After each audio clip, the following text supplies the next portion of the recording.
Well, fellas, today we are discussing an entire tech line of ships that the players were completely and utterly wrong about.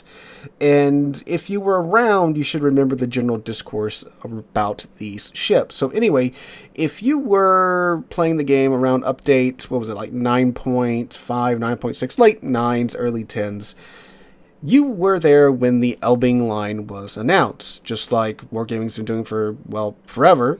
They released these dev blogs where they announce new ships and their characteristics, and just like everything in a dev blog, it's always in testing and can and probably will change, as we see Wargaming do all the time. But anyway, the Elbing line, the split line off of the German mainline destroyers, was announced, and these were supposed to be essentially, depending upon how you look at it, either very large destroyers or very small light cruisers armed with light cruiser caliber guns.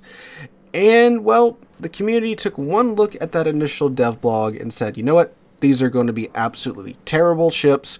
They're huge, they're slow, they have a very small number of guns, they have a long reload time, and they're stuck with the German HE. You see, the German HE is kind of a double-edged sword.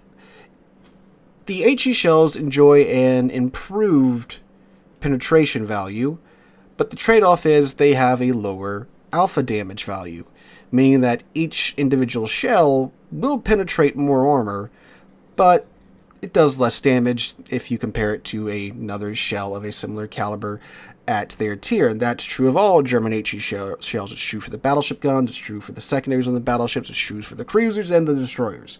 So typically Germans rely on their AP, unless you're like the destroyers, because the destroyers, the mainline destroyers, I should say, the Z-52 line, they tend to have a fast enough reload time to where it kind of makes up for that, and you get to enjoy the good penetrations with the, lower than average alpha damage, but again, with your reload time and with your torpedoes, you kind of make up for it there.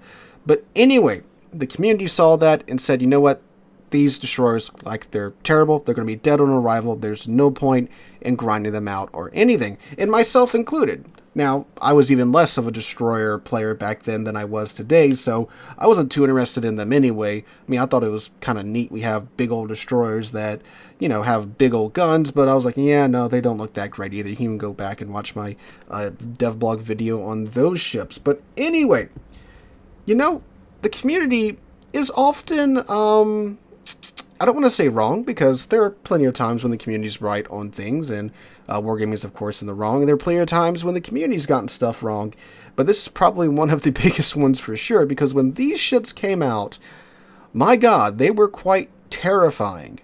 And it turns out they were more AP focused, and Wargaming had even said that, but I guess the community didn't get the hint.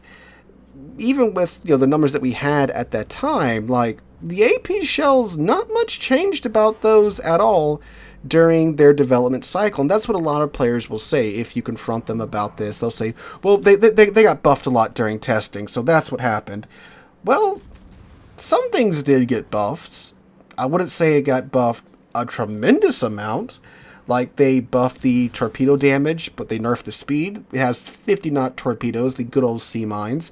They did buff the torpedo range out to 13.5 kilometers, but they even removed the hydro from the Elbing, and they gave them smoke generators instead, which, yeah, that's a nice pickup there. But, like, not much around the guns were changed at all. Like, the AP shells, nothing changed about them. The reload time did get buffed from 7.5 to 7.1 seconds, but I remember when that happened, players were still like, well, it still has a freaking 7-second reload on a destroyer, right? That's insanely long. And, the AP shells are where it's at in the Elbing. If you haven't been able to tell from the background footage, if you don't know about the Elbing line, their AP is turbocharged. It has great penetration, great ballistics. It comes out of the tubes absolutely screaming at, 960 meters a second. That is insanely fast. And its air drag coefficient is 0.237. So it zips through the air quite fast. It carries its penetration values over range quite well, which means that with the range you can get this ship out to, which if you build into it like I have, is darn near like 17-ish kilometers, you can absolutely just murder cruisers and make them cry at range. even like battleships and such, if you hit the bow, the stern, or even the upper bell tower, depending upon what battleship you're going after and how close you are to it, or the superstructure, of course, there's always a valid target in a destroyer. You're chunking battleships for like 6,000 damage a salvo every, again, once you build into the ship, like 6 seconds, right? That's a little nuts. And another argument you hear about the Elbing line is that, well, you know, they're good at murdering cruisers and, you know, forming battleships and stuff, but they're terrible at doing destroyer things. Well, honestly, in today's World of Warships, I'll take an Elbing player that knows what they're doing versus most of the destroyer players that I run across, because how often is it that you get into a game and before the 5-minute mark, half of your destroyers are dead? Like, that's almost every single game that I'm in, right? So if the Elbing player isn't necessarily doing destroyer things, but he's still alive and still doing damage to enemy ships and sinking ships, then, like, you know, Godspeed, my little friend, right? But the Elbing can do destroyer things. It's not bad at murdering destroyers because, again, the AP Alpha is so insane. The accuracy is so crazy. You have a maximum dispersion before you build into it of, I think it's like 55 meters. Yeah, 57 meters horizontal dispersion. That's nothing. And that's before you build into it. That's before you slap the accuracy module on there, which I think that gets it down to like 52 or something like that. But even without building into it, that's essentially no dispersion, which means that those 6 150 millimeter shells, which are incredibly accurate, they are going where you aim, right? Like, you are going to hit what you are aiming at with that level of accuracy and 2.0 Sigma, which means that when it comes to other destroyers, all 6 of your shells are hitting if you can aim, which means that even with overpinning them, you're doing like 6,000 to 7,000 damage a salvo against other destroyers. And even by tier 10 standards, that's like a quarter of your average destroyer's HP. So you'll just be murdering them, and you have 34,000 HP. So unless you're going up against like an actual gunboat, like a Harugamo or a Small End, you know, something like that, you're probably going to win that fight. Now, am I saying you should go in there and go after murdering DDs? No, you probably shouldn't have murdering DDs be, you know, high up on your priority list, but you can. And again, the thing has incredible range, great velocity, and it carries that velocity over range, so you can do this from like 10 kilometers away to other destroyers.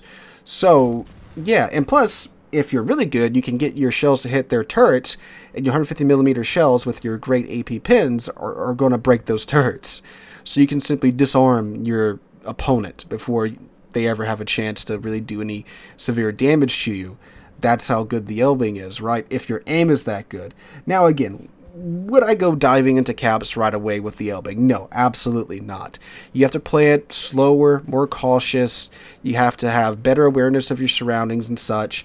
But it still can do things. If you need it to cap, it can cap. Like in the match you're watching right now, I had to do destroyer things because I was the last destroyer left alive on my team. And it does a fine job of doing them if you, again, don't just, you know, W key right into the cap. If you take your time and, well, use your guns to murder the cruisers around the cap and such, right? And it's just a great little DD in my mind. Again, is it like the greatest at doing actual destroyer things? No, but I mean, if you know what you're doing with it, you can do some serious damage. And yeah, again, when half of your destroyers just die anyway, again, I'd rather have the one that stays alive and is, you know, murdering cruisers and such, which this thing can Citadel most cruisers if they have their broadside at, you know, anything under like 14 kilometers, right? Doesn't matter if it's a Des Moines, a Nevsky, maybe not like a Hindenburg, but it's going to chunk the ever-living crap out of a Hindenburg. But yeah, that's how good this AP is. Would I, again, use it as a scouting DD or as a cap contesting DD? No. But, I mean, if you stay alive long enough and the other DDs are dead and you're one of the last few DDs left alive, it can do it. And that's what you need to win a lot of games, is caps, right? Maybe not at the start of the match, but, you know, halfway into the match when you need to get those caps, and all the other DDs are dead and you're still alive and you still have a 6.5 kilometer concealment. Like, yeah, you can still easily cap in Elbing. So I don't really understand why players say she's terrible at doing that, because she's really not. And she has great AA on top of that as well. Like, this line has really good AA and the DFAA consumable. So if you're tired of CVs being, well, a nuisance, you can take one of these out and deal with them pretty well. But it all isn't sunshine and roses for the Elbing. The game has changed a lot since she was released in, like, what, 10.1, 10.0, 10.2, whenever. Submarines are a thing now, and with a ship as big and as slow and as unmaneuverable as the Elbing is, yeah, those homing torpedoes that cut off at, like, what, 0.6, 0.5 kilometers away from destroyers, those suck. So, yeah. And there has been a huge influx of, larger cruisers and such in the game. So when I was playing through the Elbing to get the background footage, a couple things happened. One, I kept getting cyclone matches, which was annoying as hell, because again, range is the Elbing's friend. And two, most of the games I got into had maybe like one or two light cruisers, which the Elbing can absolutely crap on. The rest were heavy cruisers and battleships, which, don't get me wrong, like, again, the Elbing guns will chunk those for 5 to 6K a piece. It's just not as fun as murdering light cruisers, right? So that was a little frustrating.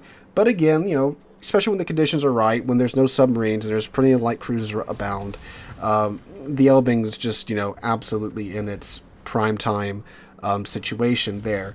But again, it can still kind of make its own luck if you're aware of the map and you take your time, take it slow. It is a slower paced DD, so probably not for the most adrenaline junkie DD player out there, right? But I still think it's a fine ship, and one that, the community, including myself, was very wrong on. Would I recommend grinding it in today's World of Warships? Yeah, I would. Would I say it should be your first destroyer line? Nope, should not.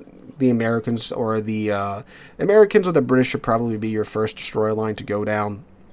And then after that, check out the Elbing. Or if you're a light cruiser player, you like more of the AP focus lines like the San Martin and such, maybe check her out. But again, still a pretty different playstyle there. They are truly a unique line of DDs that hasn't been copied anywhere else in the game just yet, so you gotta give that to them for sure. But anyway, guys, that's my look back on the Elbing and her line. Let me know what you guys think about them in the comments down below.